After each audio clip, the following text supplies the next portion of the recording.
good, everyone? It's Tee Becoate. We're back with another Diamond Cut Media interview. And we have Virginia artist Mike T in the building with us today. How you doing, bro? Appreciate you for having me, man. Okay, it's your first day in NYC. Not your first time, but your first day in NYC. Sure.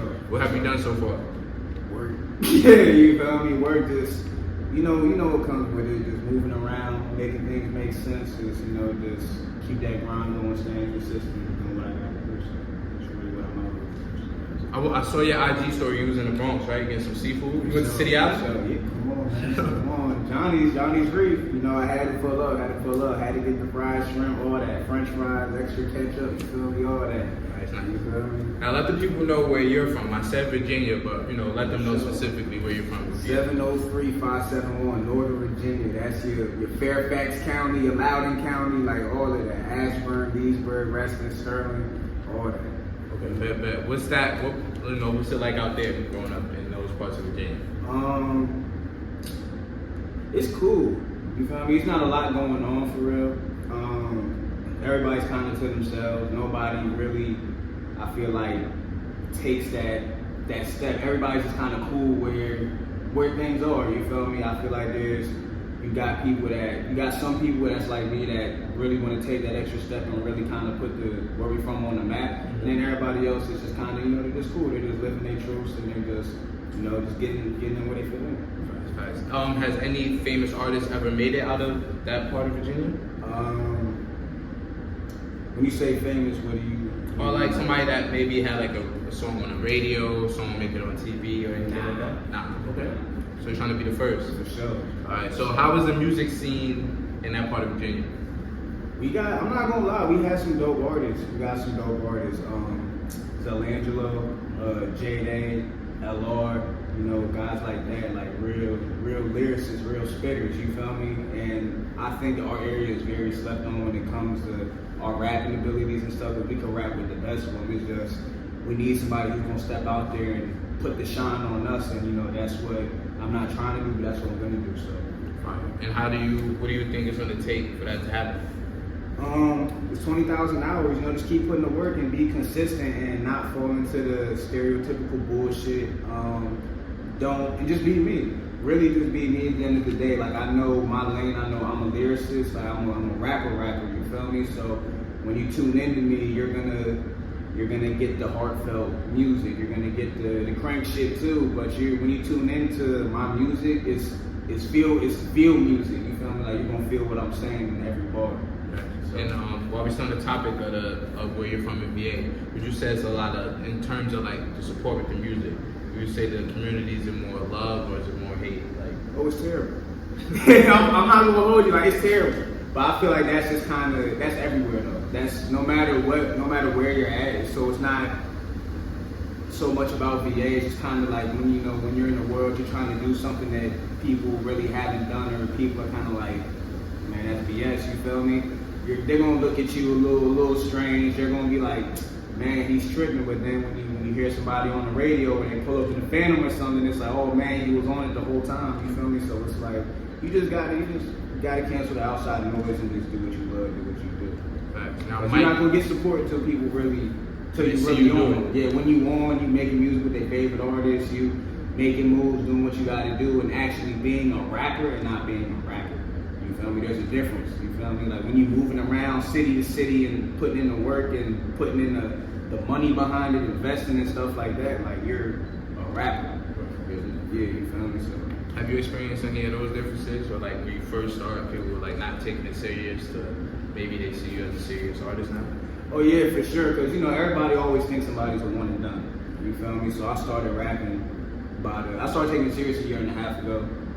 I got a couple projects out right now. I just dropped my latest project, which was Prophet Poetry. I dropped that back in April.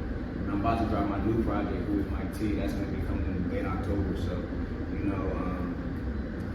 everybody thinks you're a one and done until you show. You gotta prove it. You gotta give people something to believe in. So I'll never get mad or kind of turn my nose up at people. Because I understand, like, if I want y'all to believe in me, I need to give y'all something to believe in. I can't just say, yo, believe in me. I'm here, I'm doing it. You feel me? Like, I need to put the proof in the pudding. So that's kind of how I just approach it. Okay, dope. We're gonna get back into your project that you released earlier this year. You got a new one coming. Who is Mike T? Which is the perfect question. Who is Mike T? How'd you get the name Mike T? Mike T, because my name is it's Michael Thompson, you feel me? So Mike T, people call me Mike, you feel me? Stuff like that. So I just kind of put two and two together, Mike T. It wasn't, I really didn't think too deep into it. I was just like, I came into the game and I just knew that I wanted to be myself. I didn't want to do anything else that anybody else was doing. I kind of just wanted to go my own route, you feel me? And if I'm going to fail, which of course I'm not going to fail, but if I fail, I'm going to fail on my shield and on my 2 feet. I'd rather fail like that than to win against something I'm not. So, I take that puts a battery in my back to really go hard and do what I gotta do. Okay, nice. And you say you started recording seriously about a year and a half ago? Yeah, a year and a half ago. Okay, how'd you get into music? So when I was younger, I was probably like 6th, 7th grade. My uncle would always pick me up. He used to rap. And he would drive me to his crib from Virginia over to West Virginia, like 2-3 hour drive. And he'll freestyle the whole way. You feel me? And I'd be like, yo, I'm spit a rhyme. Like every time he would come pick me up, and it got to the point where he was like, Neff, you gotta spit a rhyme. I spit a rhyme, I was ass. Like I was trash, you feel me? But then like it just got to the point to where I just kept getting nicer and nicer. I'll be walking to the store and I'll be like, okay, it's a 30-minute walk, I gotta rap the whole time. And even if I gotta repeat the same shit 5 times, I can't break cadence, I can't break flow. You feel me? I just gotta keep going. I do that for years on end, every single day. So that's how I kind of got my lyricism and stuff like that up. So that's what he made me really fall in love with hip hop, because like the things he was saying and how he would set up his punchlines and how he was flipping on tundras and all the crazy shit he was doing. I was just like, damn, like I want to do that. You feel me? Like most people, they listen to these rappers and they're like, yeah, he inspired me, but for me it was my uncle that really inspired me. So. Did your uncle ever put music out? He put music out, but he wasn't, you feel me? Okay. He was more kind of like on the fun tip, but he was nice, you feel me? So he had the talent and all that, but he could have took it where he wanted to, but he just wasn't, you feel me? Just didn't happen how he wanted it to, so. Okay. And besides the uncle, who were you listening to as a kid? Man, or like when you were starting out rapping? Love Meek, got mad love for Meek, you feel me? Got mad love for Meek, Benny, Conway, Fabulous, Mace, Killer Cam, people like that, Kiss, Styles P, like Wu-Tang, and like, those type of guys, like those are the guys that I really involved myself with heavy. I fuck with the West Coast movement too, the Dr. Dre's and all that, you feel me? So it's a little bit of a mix of everybody here and there. I try to take a page out of everybody's book and, just kind of turn it into my own book, and you feel me? So. Okay, nice. So you seem to be heavy on the lyricist. Do you like other sub-genres of rap? I like old music. Okay. I feel like great music is great music. You feel me? I feel like you can't really put great music in a genre. It's a genre within itself. Like great music is great music. Like there's great country songs, there's great rap songs, there's great R&B. Like everything is great in its own way. So just cause I might not be a fan of a form or a style doesn't mean that the song is any less great. It's just not my preference. You feel me? But it's still a great song. So I always try to tell people like I'm a fan of all music. Like I love all artists and what they do. Because at the end of the day, they're bringing their own unique creativity to the table. And you have to respect that, especially if they show it out and put it on the forefront to the world. You have to respect it because there's not a lot of people that's willing to do that. So. Definitely. And I want to talk about, I was on your gram and I saw you have a picture with Montana. Is it Montana Up 300? Or Montana Up 300. Montana Up 300, right? So y'all run the studio together. For sure. Did y'all work on some tracks? You gotta know. For sure, yeah. No, we got some shit that's coming. You feel me? We went to the shot last week, shot the video and stuff like that. So it's good. Dope artists, like crazy. Right. He was buzzing a little bit during the early Chicago days. How did you get in contact with him and set that up?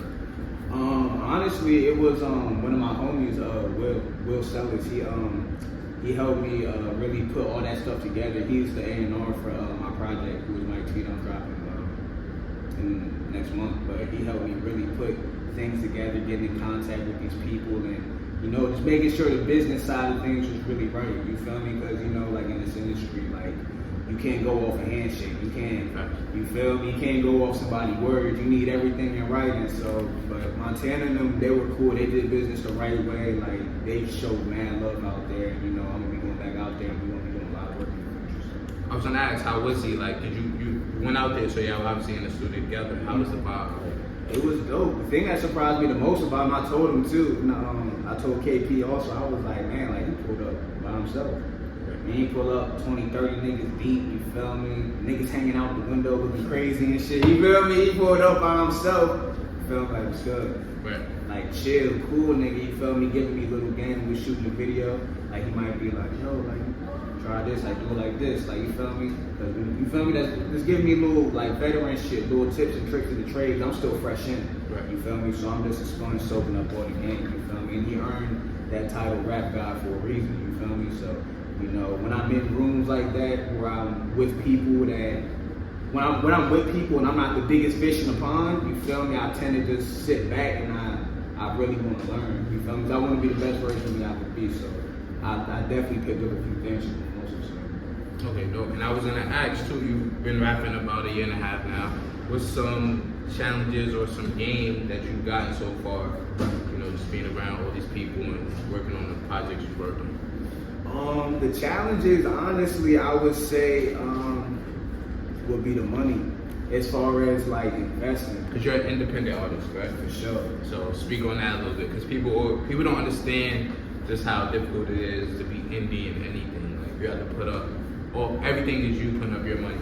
Yeah, like everything, all my bread, like I'm putting up for everything. Flights, beats, features, like everything is all me. So it's like, sometimes I'm doing these projects and I'm working and I'm like, you feel me? Like, because at the end of the day, it's like, I think what helps me is that I don't do it to look for the return on investment. I do it because it's like, damn, this is somebody I wanted to make a song with since I started rapping. You feel me? So it's like, I know like my passion is gonna be the reason everything come back full circle. So. Okay, so with you being in the game for about a year and a half, you know, being in the studio with people like Montana 300, recording projects, what's some challenges or some game that you got so far while, you know, on your journey? Stay true. That's the biggest thing. Out of everything, out of all the investing and going here, going there, and making music, and stay true.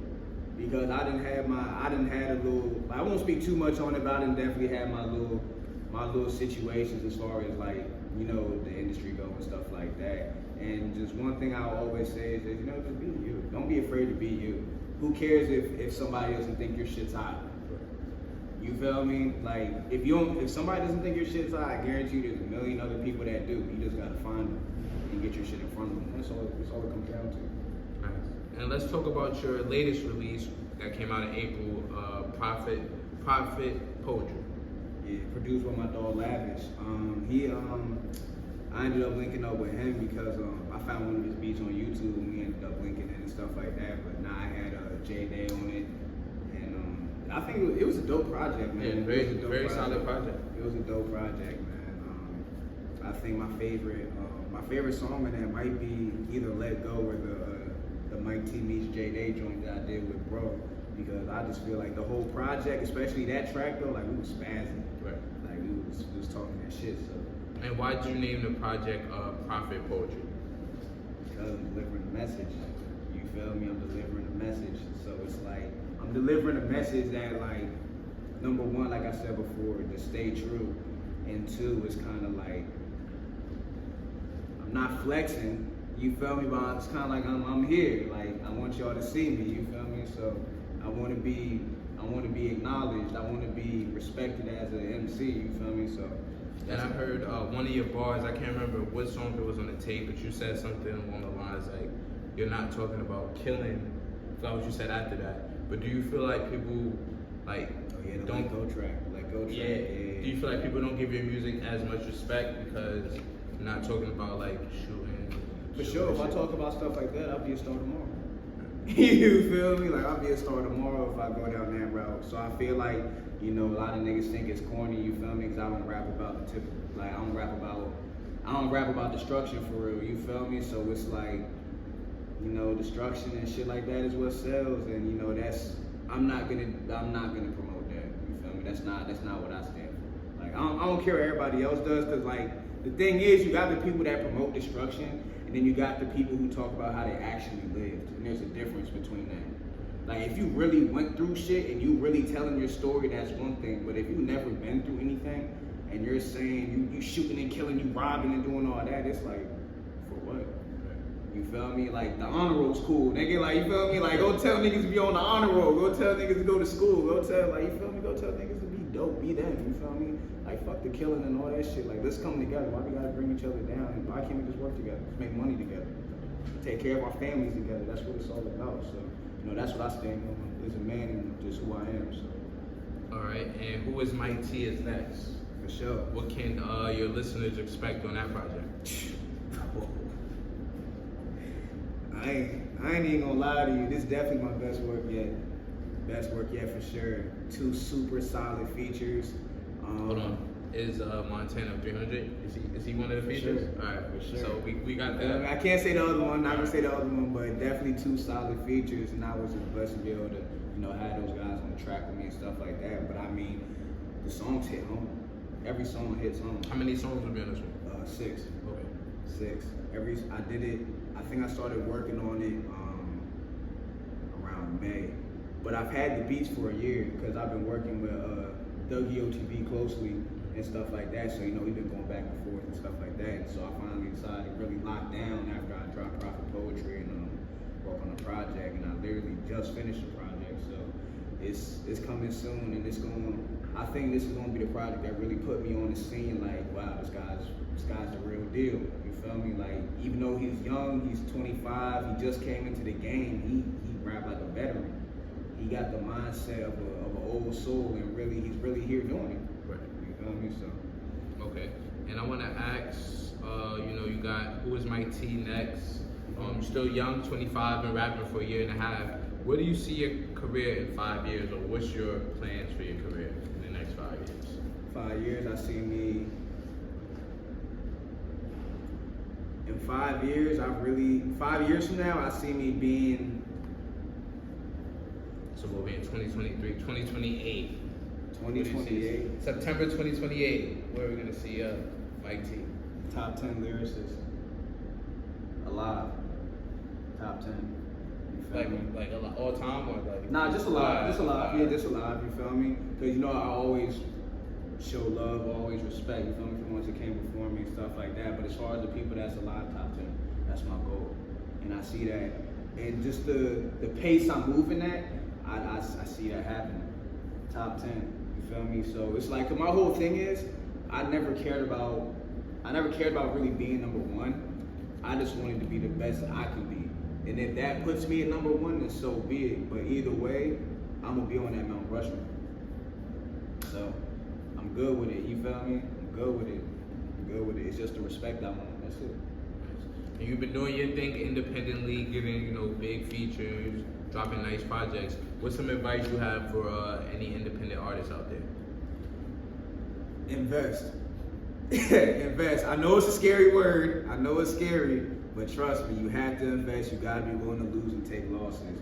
Like, you gotta be willing to pay for top of the line beats, get out here, travel the whole night. Like, you gotta spend some bread. You're not gonna make it on some fly by night shit just by posting music. Like, everything has to be calculated.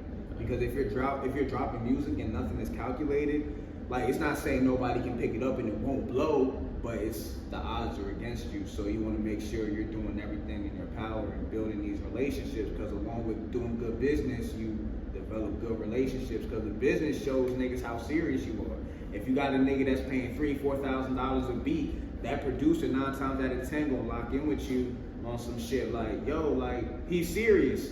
You feel me? Or if somebody pays $50,000 a beat, it's like, oh, he's serious. You feel me? Because like, any type of bread that you're spending like that, you're really investing in yourself, and people respect that. So you gotta be willing to lose in the beginning so you can win in the end. It's a long game. It's a marathon, not a sprint. So I like that. You gotta be willing to lose in the beginning so you can win at the end. Yeah, you got to, because all the bread that you put in at the beginning, you're not gonna see return on investment for a while. maybe not ever. You feel me? But it's like you got to give yourself the best opportunity and the best chance, because all it takes is one. And that's something Montana told me too. When I was in the studio with him, he said, all it takes is one, bro. That's it, you won. So that's how I just look at it. All I need is one. You feel me? And on the Who Is My Tee project, I feel like I got a couple. You feel me? So hear that. I'm just blessed and just, you know, just thankful. Just thankful and appreciative, man, for the people that support me, the people that's really been riding with me, holding it down. You know, there's been a lot of whispers, you feel me? He can't top his last shit. You feel me? October. You're gonna see. You heard it here first. Mike T said, Who Is Mike T dropping next month? Y'all gonna see if he's gonna outdo his last project. You also heard his advice on investing. That's big for independent artists or independent entrepreneurs. So Mike T, I want to thank you for taking the time out. We had a dope conversation today. You know, let the people know where they can find you on social media and stream your music. For sure. Official Mike T, man. Official Mike T. That's where you can find me on Instagram and all my other platforms as well. I'm on all streaming platforms: Apple, Spotify, Tidal, YouTube, Google, whatever. You feel me? Whatever y'all using, whatever music is on, I'm on it. So, you know, just tap in, man. Tap in. All right, man. Mike T, thank you once again, bro. Appreciate you, my dog. Tee Becoate, KUT Media, signing out.